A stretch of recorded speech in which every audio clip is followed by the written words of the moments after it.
The Mayan people believed they were made of corn. Through the storms of history, they prayed to the gift and the mystery whispered into the open ears of maize. Now their descendants buy Kraft instant corn flour that's GMO, and Walmart sells the most tortillas in Mexico, and the seeds are all patented by Monsanto. While on this side of the border, high fructose corn syrup rules our religious order. 1 million acres aching under the weight of corn syrup, a sacrifice to Coca-Cola. Our food pyramid keeps rolling over like dice on a craps table, betting our food security. Like crops under the combine of oil and soiled chemistry, we grow bigger with agribusiness, forcing trade agreements that are slave agreements. U.S. corn fired through the weapon of NAFTA, the final solution of those corporate bastards, our masters, in a world full of farmers, smashed flat by the power of one. Conquest is done without guns these days, as corn conquers the earth in an industrial haze. In the whorehouse of free trade, the first task is prostituting all that surplus biomass.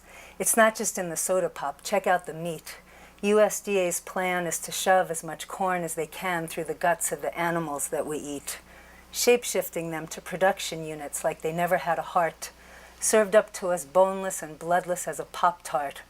More fossil fuel machines, but these are able to suffer. They feed corn to cows, chickens, even salmon, because their policies champion this crop and no other. They subsidize high fructose corn syrup, but not carrots.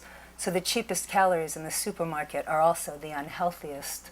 Bar-coded, irradiated, genetically amalgamated corn, the biotic army of one, replacing all others, mothers blinded by the plastic shine, infinite horizons of monoculture. A global tide of homogenization, now they've liberated food from nature. This corn was reborn of the machine, weaning us off real nutrition to a new cuisine. We're eating more of a single plant than life ever dreamed of. The food chain's tentacles are transcendentical, longer and longer and less comprehensible, with lots of different shapes, but the food's all identical, perishable, like instincts traded for antibiotics. We're sipping petroleum in a culture made neurotic, but it's time to get real, because we're like cows in a feedlot laying in their own shit, and that shit served back to them bit by bit. We're like veal. We're like chickens or pigs squealing for mercy from the cages to the slaughter line, the last page of their miserable corn-stuffed life. You are what you eat. We stand in lines, conquered by monotony.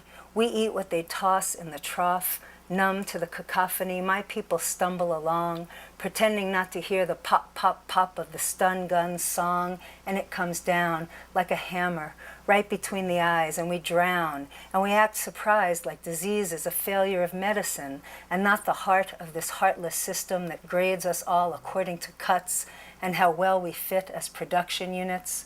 Spraying poisons and patents, monopolies and cancer. Corn is laundering money for Cargill and ConAgra. But wherever you live, the sun falls for free and life turns itself into food for you willingly. It's all a garden we've been taught not to see.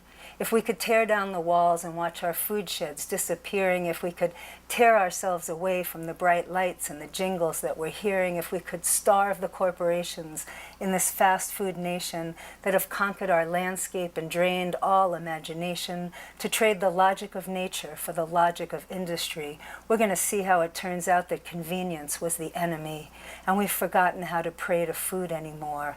But my body is a temple to corn. Corn.